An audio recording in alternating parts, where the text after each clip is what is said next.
Are Muslim men allowed and not Muslim women allowed to marry Christian men and Jewish men? Because in an Islamic government, an Islamic court system where it is, if it is there,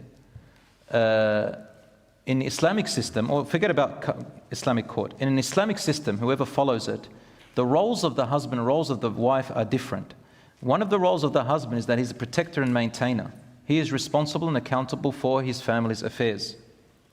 So if he marries a Christian or a Jewish woman, it generally means that she agrees to that condition, because in Christianity and Judaism it's the same. Men are the protectors and maintainers of women. In Christianity and Judaism it's the same.